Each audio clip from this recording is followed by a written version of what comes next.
जय हिंद साथियों। मेरा नाम आयुष दुबे है और हम इन्वायरमेंट विषय को पढ़ रहे हैं, पर्यावरण अध्ययन विषय को हम पढ़ रहे हैं।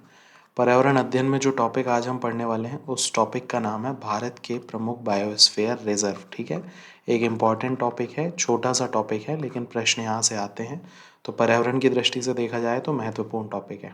ठीक है, भारत के प्रमुख बायोस्फीयर रिजर्व का एक नक्शा हमने इंटरनेट से लिया हुआ है और उस मैप के थ्रू हम देखने की कोशिश करेंगे। ठीक है, देखिए नक्शे में लिखा हुआ है जीके बुक्स, मतलब नक्शा हमने यहाँ से लिया है।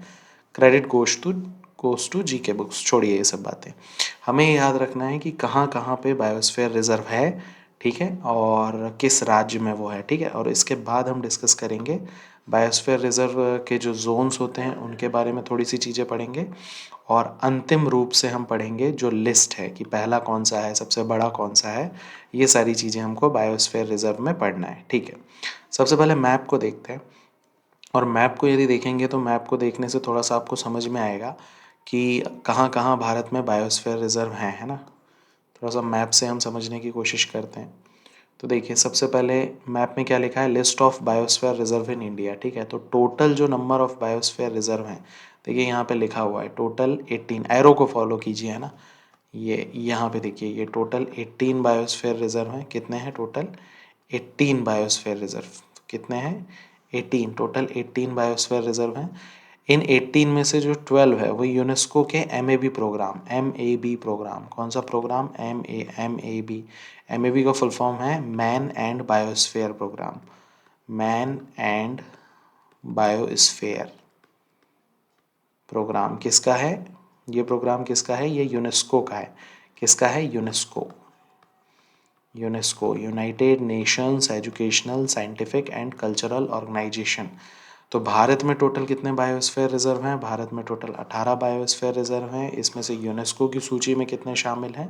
12 शामिल हैं। कौन से प्रोग्राम के तहत? एम ए बी प्रोग्राम का क्या मतलब हो जाएगा? Man and biosphere programme. ठीक है, तो ये बातें हमने थोड़ी सी नोट डाउन की, सब चीज़ों को हटा देते हैं मैप से। चलिए अब बात करते हैं भारत में बायोस्फीयर रिजर्व हैं कहाँ कहाँ। सबसे पहले शुरू करते हैं हिमाचल प्रदेश से। ये देखिए हिमाचल प्रदेश में एक है, कोल्ड डेजर्ट के नाम से फेमस है। किस नाम से फेमस है? कोल्ड डिज़र्ट के नाम से ये फेमस है। ठीक है, हिमाचल प्रदेश वाला, ये हमें याद रखना है।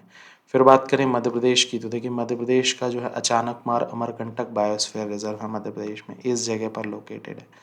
ठीक है, ये हमें याद रखना है। ठीक है, उत्तराखंड में देखें तो नंदा देवी बायोस्फीयर रिजर्व है उत्तराखंड में। कौन सा है? नंदा देवी। सिक्किम की बात करें तो सिक्किम में कंचनजंगा है। अरुणाचल प्रदेश की बात करें तो अरुणाचल में दिहांग दिबांग है। असम की बात करें तो असम में दो हैं, मानस है और डिब्रू सिखौवा है। तो असम में कौन कौन से हो जाएंगे? मानस और डिब्रू सिखौवा। ठीक है, आगे बढ़ते हैं। असम से थोड़ा सा नीचे चलें तो मेघालय की अगर हम बात करें तो मेघालय में देखिए ये मेघालय में नोकरेक है। कौन सा है मेघालय में? नोकरेक। वेस्ट बंगाल में सुंदरवन है। ठीक है, उड़ीसा की बात करें तो सिमलीपाल। आंध्र प्रदेश में शेषचलम। तमिलनाडु में गल्फ ऑफ मन्नार। अंडमान निकोबार की बात करें तो ग्रेट निकोबार। कहाँ पर है ये? हमको अंडमान निकोबार में मिलेगा। इस तरफ आइए, गुजरात में ग्रेट रन ऑफ कच्छ है। मध्य प्रदेश की बात करें तो मध्य प्रदेश में पन्ना है, पचमढ़ी बायोस्फीयर रिजर्व है। केरला की बात करें तो देखिए केरला, तमिलनाडु और कर्नाटका, ये तीनों की सीमा पर ये देखिए एक बड़ा सा ग्रीन डॉट यहाँ पे दिखाई दे रहा है हमको। ये तो तीनों की सीमा पर कौन सा बना हुआ है? ये हमारा नीलगिरी बायोस्फीयर रिजर्व है। फिर अगर हम केरला और तमिलनाडु की सीमा की बात करें तो अगस्ता मलाई बायोस्फीयर रिजर्व है। तो ये सारे बायोस्फीयर रिजर्व हैं जो कि भारत में है, भारत के अन्य अन्य राज्यों में है, और इन सब के बारे में थोड़ा थोड़ा सा जो है हमको पढ़ना है। ठीक है, पता होना चाहिए। मैप के थ्रू पढ़ने का फ़ायदा ये होता है कि आपको एक जगह पे सारी चीज़ें समझ में आ जाती है। ठीक है, अब लिस्ट की तरफ चलते हैं।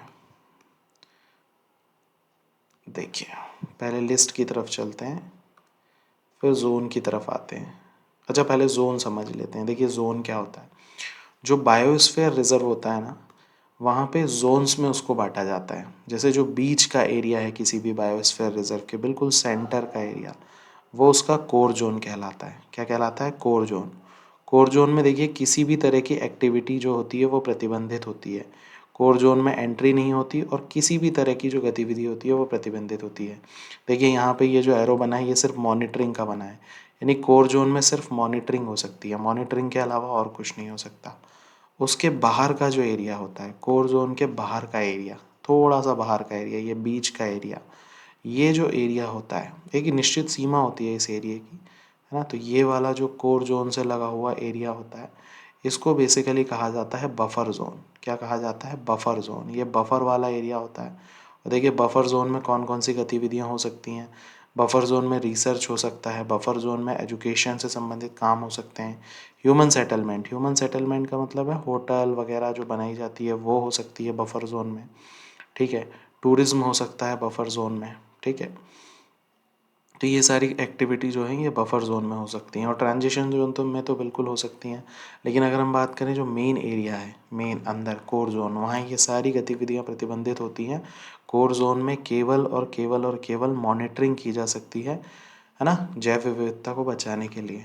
और उसके बाहर का जो एरिया होता है बेसिकली, इसके बाहर का एरिया, ये वाला एरिया, ये ट्रांजिशन एरिया कहलाता है। क्या कहलाता है? ट्रांजिशन। ट्रांजिशन का मतलब होता है संक्रमण क्षेत्र। कौन सा क्षेत्र? संक्रमण क्षेत्र। संक्रमण क्षेत्र का क्या मतलब है? संक्रमण क्षेत्र का मतलब है कि ऐसा क्षेत्र जहाँ पे बेसिकली जो दो तरह के, मतलब दो तरह के पारिस्थितिक तंत्र है जो आपस में मिल रहे हैं, है ना। अभी देखिए अंदर क्या है, अंदर का एरिया पूरा का पूरा क्या हो जाएगा, अंदर जो होता है वो कोर जोन होता है। ये जो होता है ये आपका कोर एरिया होता है, ठीक है। जो आपका ये येलोइश कलर में जो दिख रहा है ये आपका क्या हो जाएगा, बफर एरिया हो जाएगा, ठीक है। और ये जो बाहर ग्रीन कलर का दिख रहा है, ग्रीन कलर में आपका क्या हो जाएगा, संक्रमण, ट्रांजिशन क्षेत्र हो जाएगा, संक्रमण क्षेत्र हो जाएगा, ठीक है। ये आपको याद रखना है बेसिकली। कहाँ कौन सी एक्टिविटी हो सकती है, तो देखिए यहाँ पर बफर जोन में एक्टिविटी अलाउड है, टूरिज्म अलाउड है, ह्यूमन सेटलमेंट अलाउड है, रिसर्च अलाउड है और एजुकेशन अलाउड है। लेकिन कोर जोन में ये सब चीज़ें अलाउड नहीं है। चलिए लिस्ट की तरफ चलते हैं।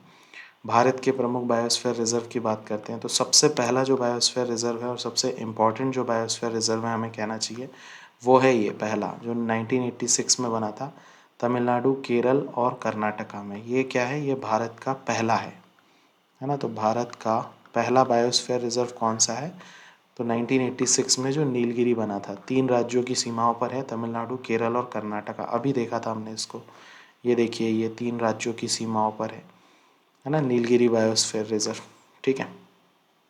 आगे बढ़ते हैं। 1988 में बना है नंदा देवी, ये कहाँ है, ये उत्तराखंड में है। 1989 में बना है मन्नार, मन्नार कहाँ है, ये तमिलनाडु में है। 1988 में बना है नोक्रेक, 1988 में नोक्रेक बायोस्फीयर रिजर्व, ये कहाँ है, ये मेघालय में है, ठीक है। देखिए सन उतने महत्वपूर्ण नहीं है, लेकिन किस राज्य में है ये हमेशा से महत्वपूर्ण है। 1989 में सुंदरवन बना है, ये कहाँ है, ये पश्चिम बंगाल में है।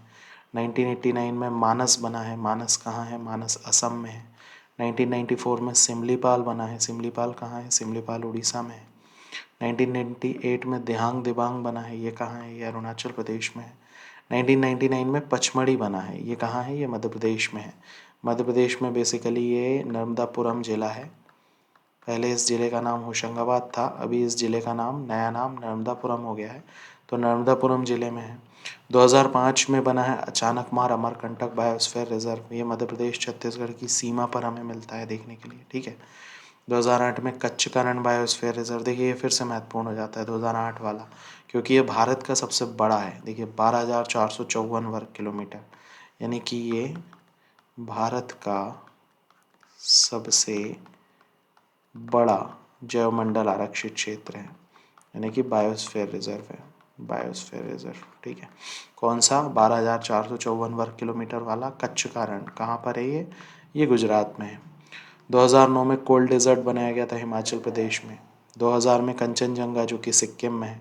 2001 अगस्ता मलाई जो कि केरल तमिलनाडु में है। 1989 में ग्रेट निकोबार अंडमान निकोबार में है। 1997 में डिक्रोसिकव्वा ये असम में है। 2010 में शेषचलम, और जो अभी लेटेस्ट का है करंट, ये भी महत्वपूर्ण हो जाता है, 2011 में जो बनाया गया वो पन्ना है। कहाँ पर है? मध्य प्रदेश का जो लेटेस्ट है। तो इससे ये यहाँ का नंबर भी हमें याद रखना है, तो इससे ये पता चलता है कि कितने बायोस्फीयर रिजर्व हैं, पूरे भारत में 18 बायोस्फीयर रिजर्व हैं, ठीक है। तो बायोस्फीयर रिजर्व के अंतर्गत ये सारा जो डेटा है ये हमें याद रखना है, ठीक है। मुझे उम्मीद है आपको ये लेक्चर समझ में आया होगा। एक छोटा सा लेक्चर है, छोटा सा टॉपिक है, ठीक है। बायोस्फीयर रिजर्व में ये सारे डेटा को याद रखिए, एग्जाम पॉइंट ऑफ व्यू से महत्वपूर्ण है। इस लेक्चर को यहीं पर समाप्त करते हैं। बहुत बहुत धन्यवाद। जय हिंद, जय भारत।